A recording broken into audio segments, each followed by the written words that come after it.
How is it going, everybody? Thank you all so much for tuning in today, because we're talking about 5 things that, for beginner guitar players, they really need to know this kind of stuff about guitar. This is actually kind of like before you buy your first guitar thing. Now, if you do already play guitar, you can, of course, check out my free guitar course, the Fretboard Decoder. It's linked right there. That's down in the description. But let's go ahead and talk about, well, what we're talking about.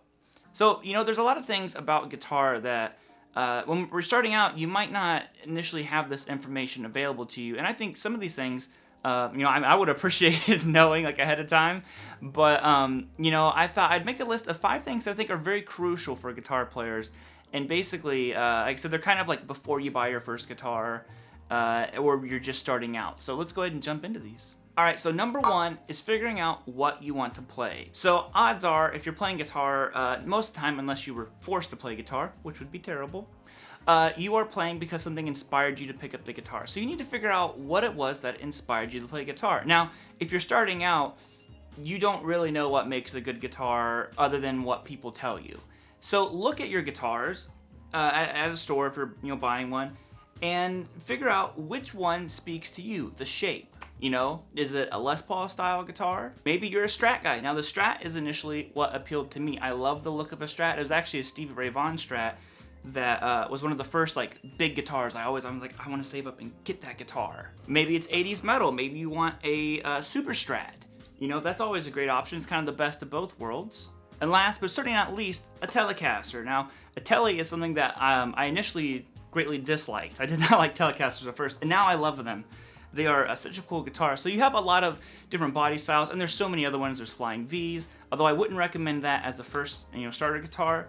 But the other thing that I think kind of gets overlooked, and some people might disagree with me, but when I was teaching at a store, when people would come in and want to buy their first guitar, some of them would want to buy a left-handed guitar. And to be honest, I always strongly deterred people from trying to buy their kid or themselves, if they were left-handed, a left-handed guitar. Now the reason is because there's just like it's like a 1,000,000-to-1 ratio. There's so many more right-handed guitars out there, and the way I always kind of looked at it as a teacher is, even though your left hand might be your dominant hand, you're doing something completely foreign. Like it doesn't matter which is your dominant hand or not. You're not gonna know how to play this thing. Neither hand is gonna be working properly at all in the beginning. So why not go with a guitar that is gonna give you so many more options down the road? And I'll talk about another thing a little bit later on in the video that I also think this really helps out and applies to this as well.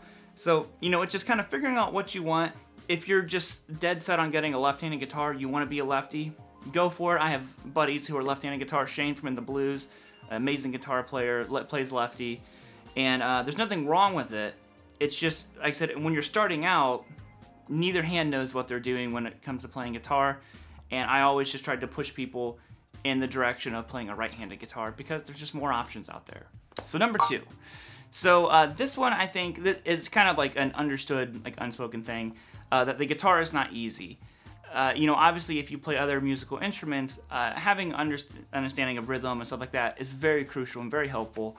But overall, guitar is just not easy. But what a lot of people don't seem to mention is that it will require sacrifice. If depending on what level of guitar player you want to be, if you're completely content just learning a couple chords and kind of strumming around, then you'll be able to get to that point relatively quickly. But if your favorite guitar player, like myself, is Eddie Van Halen, it's gonna take a lot of work and a lot of sacrifice of you. I mean, like what I did was, when I would get up for school, I'd wake up a little bit extra early so I could play guitar before I'd go to school. I'd go home, get my homework done real quick, and play guitar. Or I'd go, lay out in a hammock and have my acoustic or something like that. I was always playing guitar though. So it was because it was so addicting. Once I kind of got bit by that bug, I was just like, I want to play all the time. So you do have to understand that, the guitar isn't good. You're not just going to magically learn how to play guitar one day. It's difficult. It requires discipline, and it will require sacrifices. Like maybe you're going to stop watching whatever your favorite TV show is because you'd rather use that time to play guitar. Or maybe you need to record your favorite TV show, and that way you can, practice during the week and maybe take the weekend off or something like that. But it's just understanding that, you know, if you're listening to these amazing guitar players, that didn't just happen overnight. That took a lot of work and a lot of discipline out of them to be like, you know what, I'm putting guitar first over, you know, whatever, sleep or whatever it is. I mean, at the end of the day, it's just, you know, you always get back what you put in a guitar. If you really, really like hammer away at it, there's so many amazing guys out there. None of it came easy, and it just takes a lot of work. But don't be discouraged, because I feel like guitar is something that everybody can do. It's an instrument for everyone. Number 3. Oh, all kinds of reverb out here. And this is the tiniest couch in the world. So, number 3, guitar gear can be expensive. When you're starting out, I know that those beginner packs and all that stuff look very, very appealing. And they're not the worst thing in the world, but you know, guitar gear is expensive, and if you invest a little bit more in it, you're gonna have, trust me, a much better experience learning. I started out on a pretty inexpensive guitar and quickly knew that I was, you know, addicted to playing guitar, so then I saved up and bought a much nicer one, and it was crazy how inspiring a nicer guitar was. Now, I'm not asking you to go out there and buy a Les Paul Custom or anything like that, but if you know someone who knows how to play guitar, I highly recommend, and you're wanting to get into playing guitar, take them to the music store or somewhere like that and look at the used gear. Look at that to figure out, you know, you could probably honestly get like a Mexi Strat that is maybe a little bit beat up but still just a good guitar for the same price that you're gonna get one of those starter kits, and you can get, you know, a little tiny amp. Now amps are another one, like the beginner amps sound really, really bad. They do not have the tone that when you hear guitar, if you're hearing like rock guitar, AC/DC, Van Halen, Whitesnake, all that kind of stuff, you're not gonna get that tone out of those little amps. So, you know, that's another thing that if you can, if it's at all possible, I mean, if at the end of the day, all you can afford is one of those starter guitars, then get it and start playing. I don't wanna, like, you know, say don't do that. But if it's possible to save up a little bit more, buy a used guitar. You'll get a much better guitar. Like I said, just take someone who knows about guitars with you to kind of inspect it and stuff like that. And you can get, I mean, like the Boss Katana amps, an old G-Deck. Those things sound great. And just, you can get something like that for real, real cheap. I mean, you could get like a G-Deck. I remember they were at Metrodome for like $100 or something like that, or like 50 or something like that. So just know that guitar is expensive. It will require investments on your part. But if you just kind of like save up a little bit more, you can get a much better guitar. And like I said, a Mexi Strat is leaps and bounds above a Squire Bullet Strat or something like that. It's gonna stay in tune better, it's gonna sound better, and it's gonna feel way better on your hands. Action won't be a mile off the fretboard.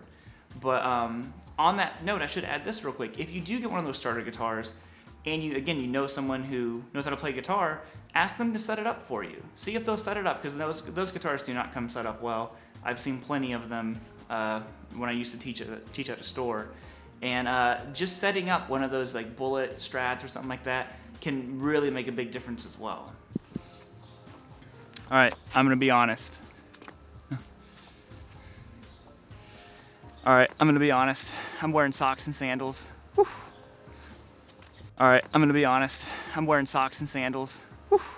Number 4, other guitars can be amazing and they can totally be jerks.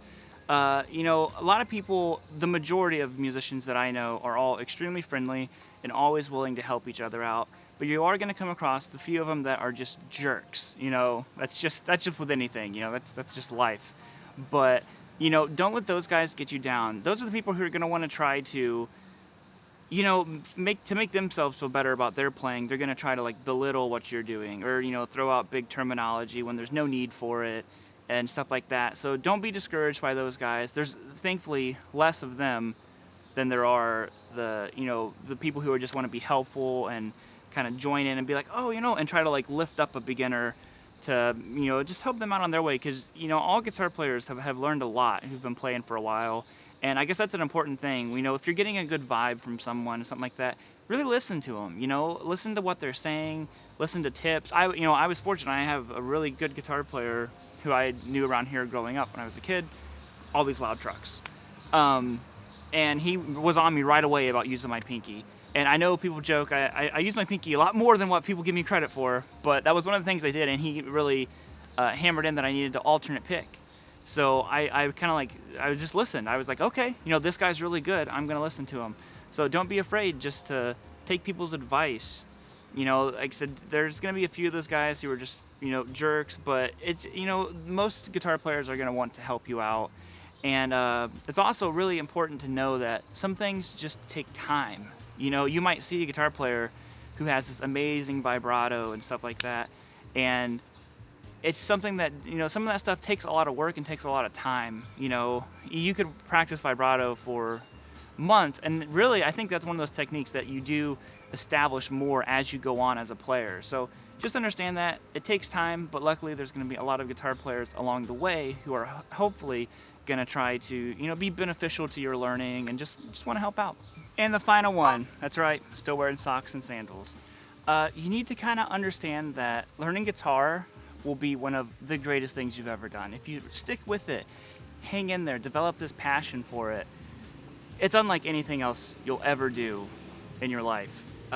You know, you listen to things differently, you hear just the world differently, you hear everything as music, and it's such an amazing experience. It literally does change your life, because like I said, you just hear everything differently. Like you're listening to songs on the radio and you're picking up the bass and the guitars and the drums and what's that guitar feel.